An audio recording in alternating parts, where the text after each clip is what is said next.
Jessica saw you at the restaurant bar, planning a trip with another woman. Oh, I see. So what? Even when caught cheating, my husband Brian wouldn't drop his defiant attitude. In that moment, everything we had built over 17 years fell apart. In this day and age, I was a full-time homemaker, and we were living with his parents.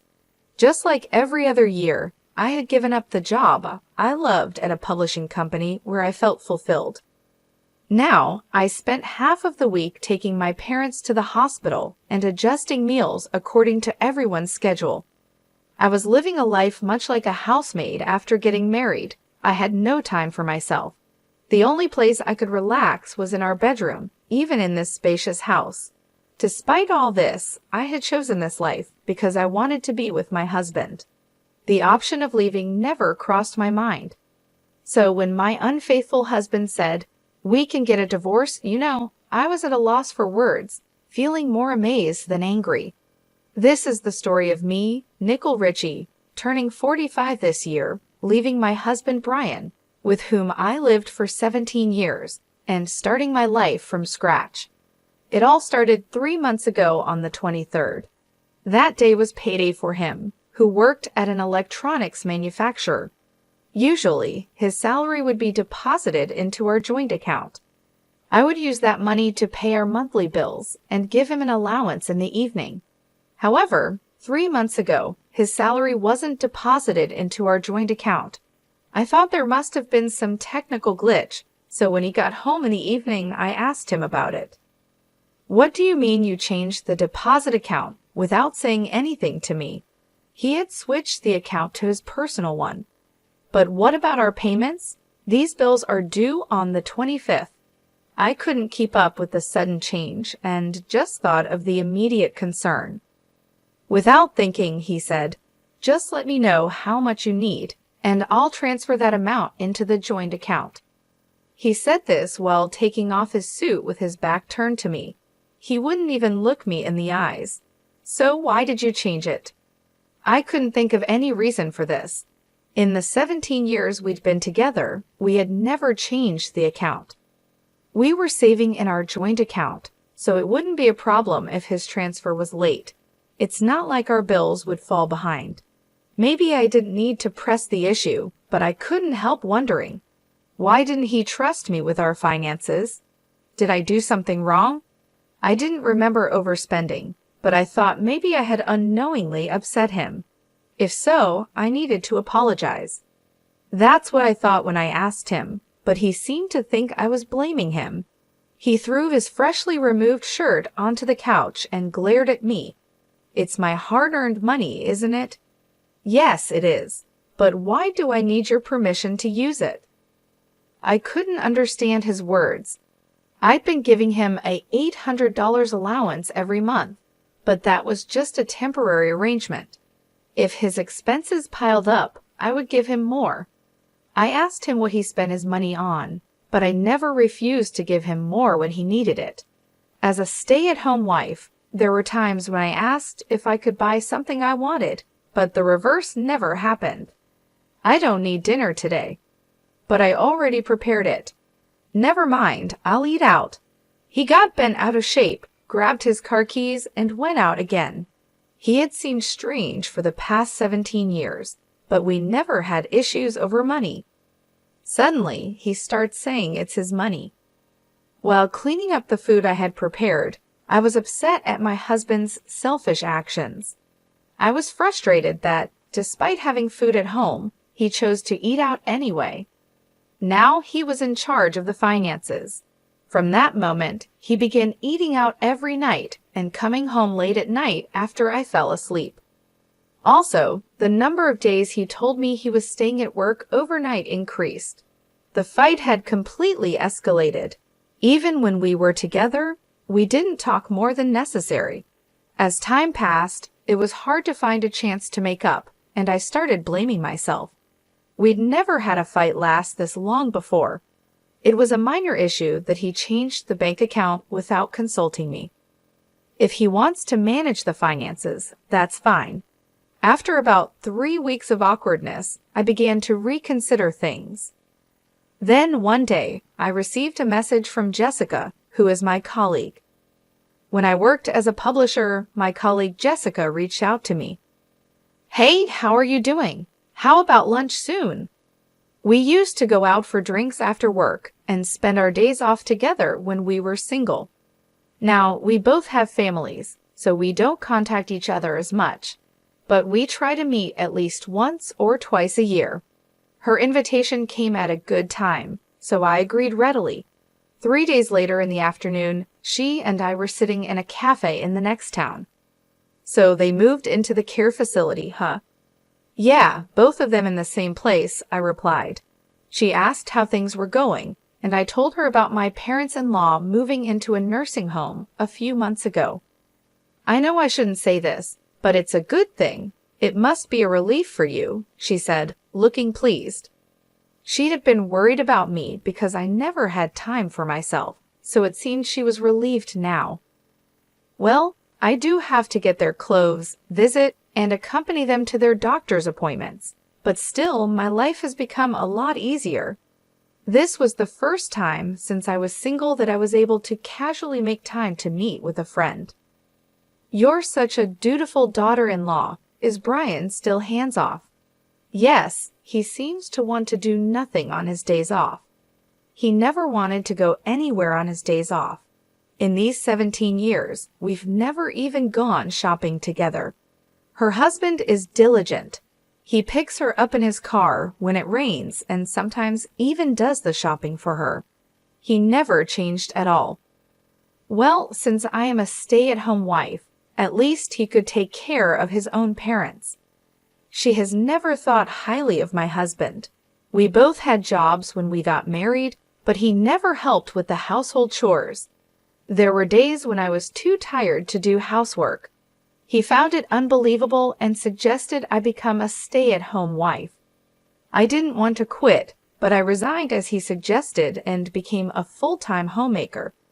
Soon, I was asked to live with his parents, and I ended up taking care of them. The reason I couldn't talk back to my husband was because of the significant difference in our incomes. He is 7 years older than me. By that time, he already held a position at his company, and his income was more than double mine. "Can you earn as much as I do? If you can, I wouldn't mind quitting," he'd say, making me speechless. I discussed my true desires of not wanting to quit my job with her. I even cried on the phone, overwhelmed by having no time for myself. I understand if she holds a negative view of him because of my venting.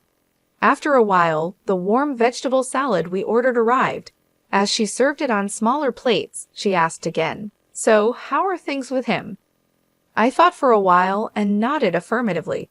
I'd actually come to discuss our big fight, but I didn't want him to be seen in a worse light. Jessica paused, holding the serving tongs and staring at me, who only managed to nod in response. Trying to keep my smile to not arouse suspicion, she stopped serving the salad midway. "I'm sorry, I asked it the wrong way.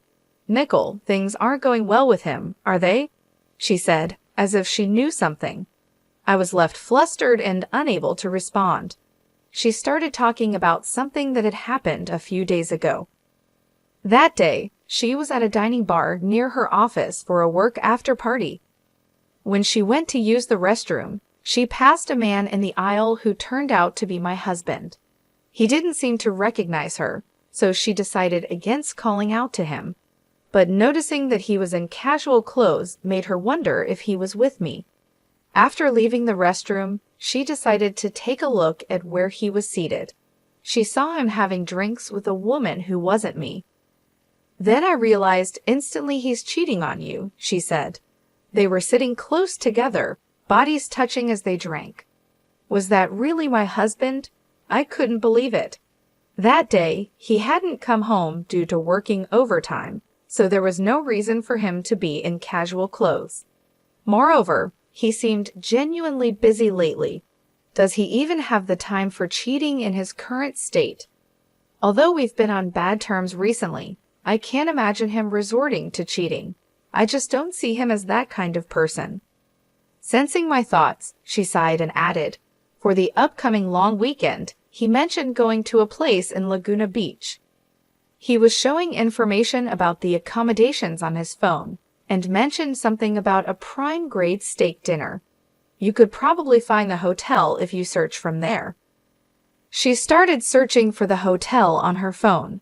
While at the cafe, I was still hoping that it was just her misunderstanding. However, as soon as I got home, I started looking through his clothes. I don't remember exactly how many clothes he has, so I wouldn't know what was missing. But I did notice that 3 or 4 of his favorite shirts were gone. Until last year, he would immediately wear them after washing, and they were always at the front of the drawer. Now they were nowhere to be found, even after searching every corner, the back of the closet, and the drawers of rarely used cabinets. Literally everywhere. The only thing that came to mind was him working overtime, and even on weekends, due to his busy schedule.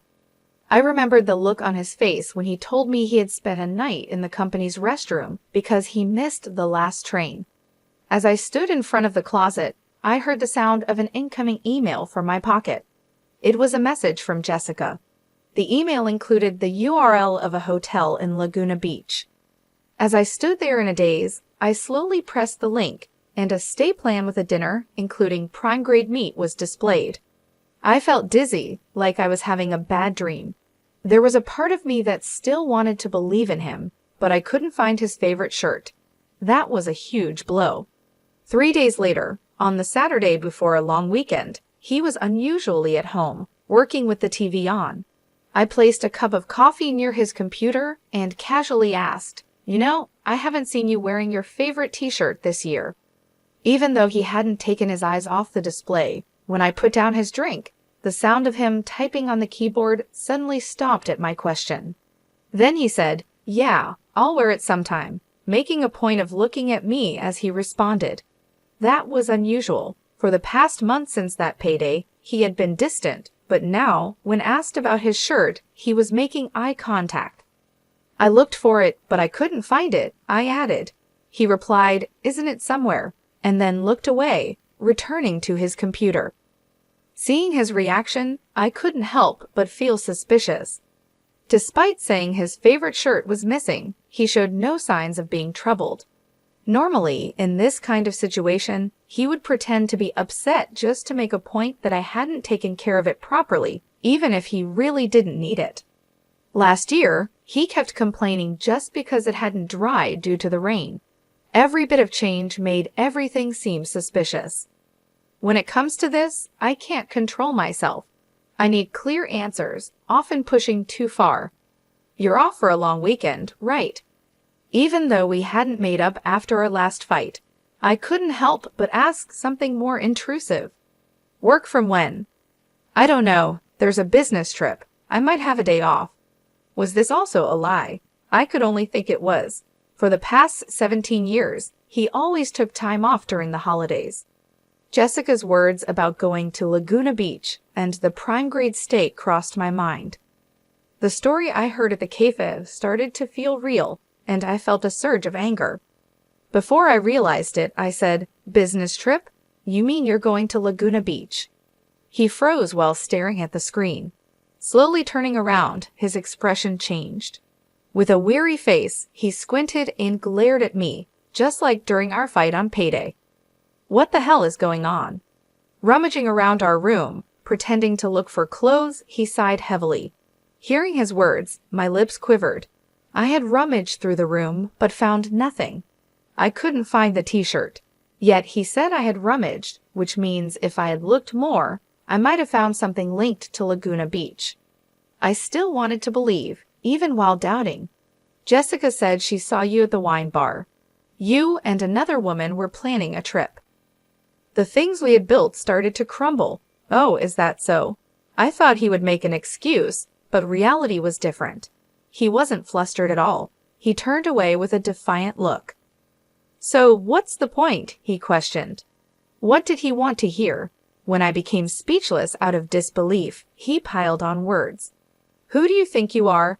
I'm working hard to earn money so a stay-at-home wife can live comfortably." He yelled loudly, and my head started to ache. I placed a hand on my forehead and took a deep breath. I'm okay with getting a divorce, he uttered. For the past 17 years, no matter what happened, no matter how hard it was, I had tried not to think about it. I was disappointed that he could say it without hesitation. From that day, he continued to ignore me. Even worse, once he knew I found out, he started making plans with her right in front of me, like, all right, I'll pick you up at 7 in the morning. The first time it happened, I was dumbfounded. Was he always like this? The person in front of me felt like a total stranger.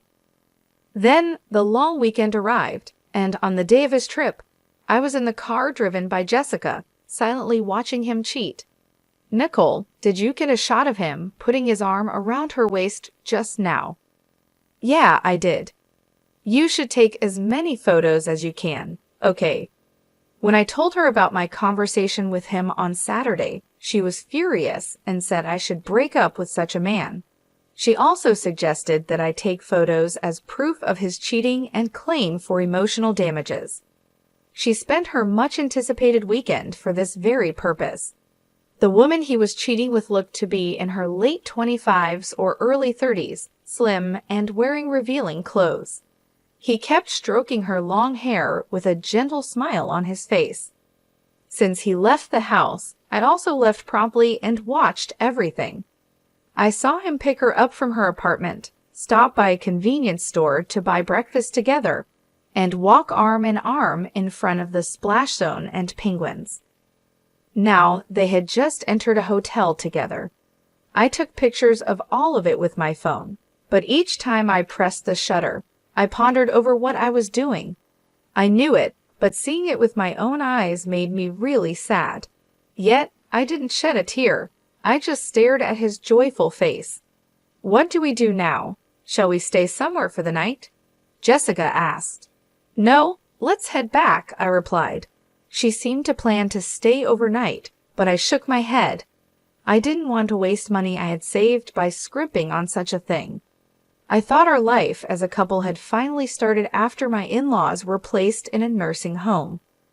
We hadn't been able to go on trips until now because we always took care of our parents first.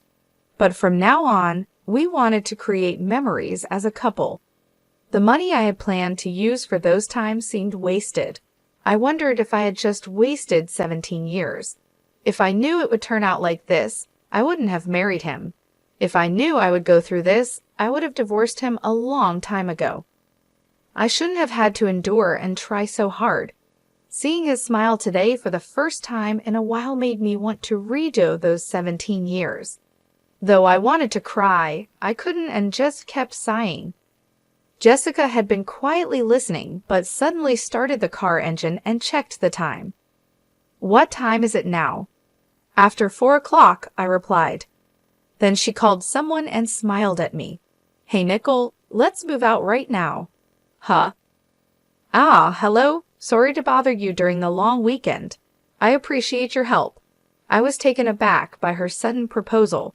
She was about to start something, and I shook my head at her while she was on the phone, but she ignored me and went on saying it's all good. From that moment, Jessica was very energetic. While driving, she called various places on her car's navigation system and gathered people to come to my house. About 5 hours later, we got home in the evening. In just 2 hours, all my belongings in the house were packed into cardboard boxes. It was literally unbelievable. I didn't want to talk about work since you didn't want to quit, Nicole, but I've transferred from a fashion magazine and now am the editor-in-chief of a local magazine. In the car, she made various calls to the moving company, a real estate agency, and also to a lawyer who knows Brian. She had expertly adjusted the schedule so that the service people's visiting times did not clash. I moved according to her instructions. Minute by minute, I packed only my valuables into a box, and the rest were done by the movers. The real estate agent introduced me to a house that could be moved into within a few days.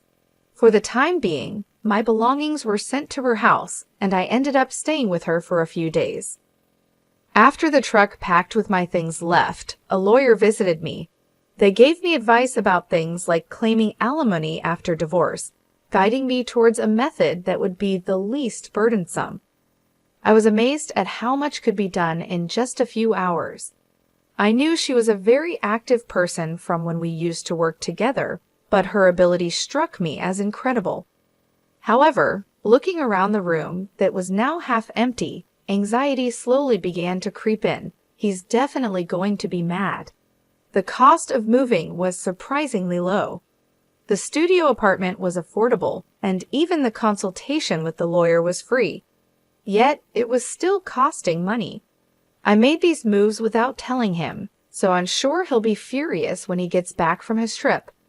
As I felt our relationship falling apart, I became depressed. Jessica slapped my back and said, "Hey, being a homemaker is a respectable job too. The money you've saved from being frugal is also yours. Plus, it's his fault. He said he'd transfer the necessary money, right? So let's have him pay even for the cost of living on your own." After being strongly persuaded by her, I took one last look around the house. I remembered how hard it was to rearrange things in the early days. Now I realized I had put my toner on the bathroom vanity without hesitation, and the shoe rack was filled with my shoes. I had always seen myself as a maid, but maybe I had actually become part of the family.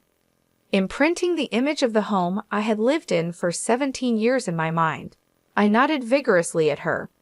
Then, on the last day of the long weekend, I left the house I had shared with him. I was still staying at Jessica's place when he called. I picked up with a trembling hand. "Where are you?" he asked with a grumpy voice. Without answering his question, I said the words Jessica and I had decided on beforehand. "You said you were okay with a divorce, right? And that you would transfer the necessary money. I am divorcing you. Please provide for the cost of me living alone." "What? Stop talking nonsense and come back." He seemed to think this was just a runaway. I cut off his voice and spoke my final words. "Please have your new partner take care of your parents from now on. Thank you for 17 years. While he was still talking, I hung up. He called back several times, but I didn't pick up. I felt guilty about ending things unilaterally like this, but looking back, I had always accepted his one-sided demands ever since we got married. So I tried to think it was fine, at least in this last moment. The following year was a whirlwind. I negotiated with him through a lawyer, and finally got a divorce with alimony and living expenses assured. I had no peace of mind until I found a job, but I've been working as an office clerk at a local factory and slowly buying what I need with my monthly salary. "Nicole, can you make the deadline this month?" "Yeah, I'll make it, but I think I'm going to barely make it by the deadline. I don't have time to chat on the phone." All right, I'll go now. You have your piece this month too." 5 months ago, Jessica, who manages our local magazine, added a new section about saving money. As a frugal person, I've been given the chance to write a couple of pages there every month. I had given up my dream to work in a publishing company, so her arrangements mean a lot to me now. I'm a writer, and I have 17 years of experience in budgeting as a homemaker, which I want to share wholeheartedly. I was able to make a fresh start, but then an unexpected call came in. "It's good to hear your voice sounding well." "Mother-in-law?" My mother-in-law called me from her nursing home. I had said my goodbyes to her before my divorce, but I hadn't contacted her since then, so I was surprised she called. After talking about my father-in-law's advanced dementia, she updated me on my ex-husband's situation. "What? He broke up?" "Yes, that's the case. He's foolish, isn't he? He was dumped before the divorce was finalized." "I see. Seems like his relationship with that woman has already ended." "Well, that's expected, isn't it? Any young girl would run if she had to deal with taking care of seniors." "So who is at the home now?" "Brian. He ended up leaving his big corporate job, but he's trying with his complaints. He's such a fool. He was able to work because of his wife supporting him behind. He still doesn't talk about his own infidelity. Nicole, breaking up with him was the right thing to do." "My ex-husband hasn't changed, but it seems like he's struggling a bit. I found myself a bit relieved by hearing that. My usually stern mother-in-law chuckled and said, "Nicole, thank you. I was planning to ask you to try again with him when I called, but your voice sounds so lively, so I decided not to ask." In the roughly 17 years we lived together, I never had such a long conversation with my mother-in-law. Our relationship wasn't bad, but it wasn't good either. I listened to her voice, assuming this would be the last time I'd hear from her, and I savored every word. "It turned out for the best," she said sadly, and my tears welled up. "It's been a year since my divorce. Everything has been going well, and I've managed to make a fresh start. However, I've always felt a lingering sense of regret.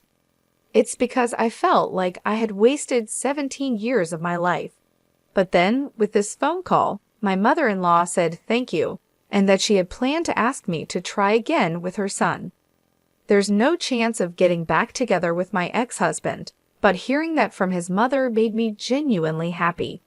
It felt like a validation of what I had done for those 17 years. I will never forget this phone call from her. Those 17 years were not wasted because now I believe that.